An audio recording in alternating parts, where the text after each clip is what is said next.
Air yang seharusnya menjadi sumber kehidupan, kini berubah menjadi racun.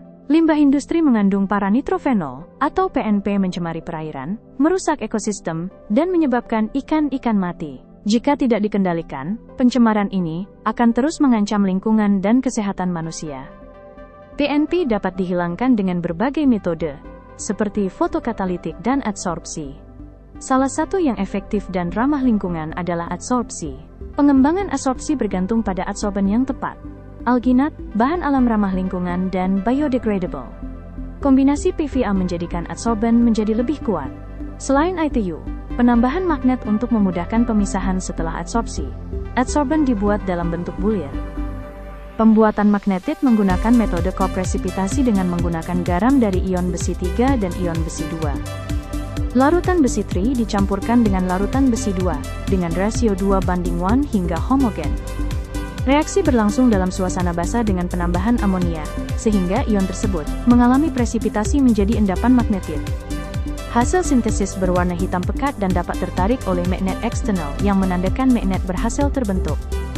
Tujuan penambahan magnetit ini untuk memudahkan pemisahan dengan bantuan magnet eksternal. Selanjutnya, pembuatan adsorben dilakukan optimasi untuk memperoleh komposisi terbaik dari bahan penyusun, perbandingan polimer, dan penambahan bahan-bahan pendukung magnetik. Alginat dimodifikasi dengan polivinil alkohol untuk meningkatkan stabilitas mekanik dan kestabilan dalam air sehingga adsorben efektif sebagai material adsorben. Komposisi terbaik adsorben yaitu 6% alginat, 2% polivinil alkohol, dan 1% magnetit. Kondisi ini ditetapkan berdasarkan struktur yang kuat, stabil, dan tidak mudah rusak ketika direndam dalam air. Pembuatan adsorben menggunakan pipet yang memiliki lubang kecil, yang bertujuan agar adsorben memiliki luas permukaan yang besar.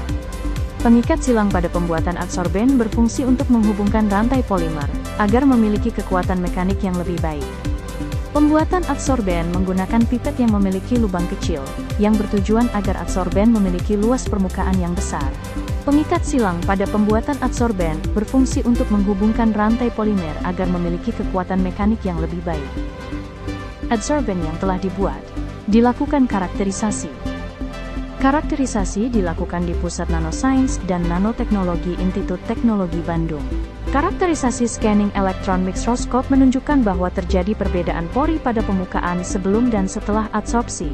Karakterisasi Fourier transform infrared spectroscopy menunjukkan adanya pergeseran bilangan gelombang. Karakterisasi X-ray diffraction menunjukkan kemiripan hasil sintesis dengan database Joint Committee on Powder Diffraction Standard. Selanjutnya, uji kinerja adsorben dengan metode batch dan pengukuran kinerja menggunakan spektrovoltmeter UV visible. Pada langkah pertama, pembuatan larutan paranitrofenol yang dilarutkan dengan aqueous dengan konsentrasi 25 part per million. Adsorben dimasukkan ke dalam labu Erlenmeyer yang berisi paranitrofenol. Uji ini dilakukan secara triple. Parameter yang digunakan untuk uji kinerja yaitu pH, waktu kontak, massa adsorben, konsentrasi larutan paranitrofenol. Kondisi awal adsorpsi yaitu pH netral, waktu 2 jam. Massa 0,1 gram, dan 20 ppm paranitrofenol. Adsorben yang telah selesai diadsorpsi, dilakukan pengukuran menggunakan UV vis dengan panjang gelombang maksimum, paranitrofenol 318 nanometer. Hasil penelitian menunjukkan bahwa, kondisi optimum pada pH 6, waktu kontak 120 menit, massa adsorben 0,1 gram. Adsorpsi ini mengikuti model kinetika orde 2 semu, yang menunjukkan interaksi kimia pembentukan ikatan melalui gugus karboksilat dan hidroksil pada adsorben dengan gugus fenolik atau nitro pada PNP bukan hanya oleh interaksi fisik.